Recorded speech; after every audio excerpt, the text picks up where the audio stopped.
bayan humanda na po sa tuloy-tuloy na pag-ulan.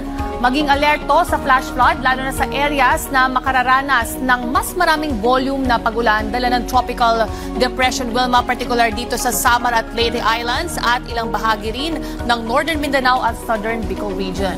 Alamang oras ngayong bukas ng hapon ay tatama ang sentro nito sa Silangang Visayas o sa Dinagat Islands.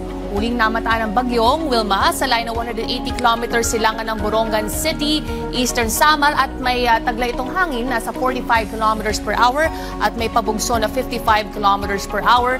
Gumagalaw ito sa mabagal na at pinalalakas din ng bagyo ang epekto ng shear line. Makararanas ng kalat-kalat na pag-ulan sa Bicol Region, Quezon, Occidental Mindoro, Oriental Mindoro at dito rin sa Marinduque at Romblon. Ang malamig na amihan, umaabot naman ang epekto nito sa buong Luzon at dito rin sa Metro Manila. Nanatili naman ang wind signal number 1 sa ilang mga lugar sa malaking bahagi ng Visayas, Southern Luzon at Northern section ng Mindanao. Lead time po ng signal number 1 ay 36 na oras. Makararanas na ng bugso ng hangin, umaabot sa 61 kilometers per hour. Ayon naman sa forecast track ng Pag-asa, tinatayang 4 na araw magpapaulan ng bagyo sa Kabisayan. Regardless kung nasaan ang sentro ng bagyo, equally distributed po ang pag-ulan sa malaking bahagi ng Visayas at Southern Luzon at sa Northern Mindanao.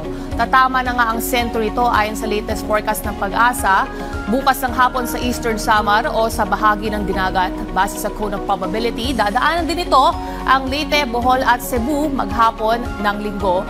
At sa Linggo day, lalapit ito sa Negros at Panay Island. Babaybay naman ito ang Sulusi bago tumama sa Palawan sa Lunes. Sa Martes ay lalabas na ito ng Philippine Area of Responsibility at mananatili sa West Philippine Sea patungo naman ng Vietnam. Muli maghanda na po sa posibleng pagbaha.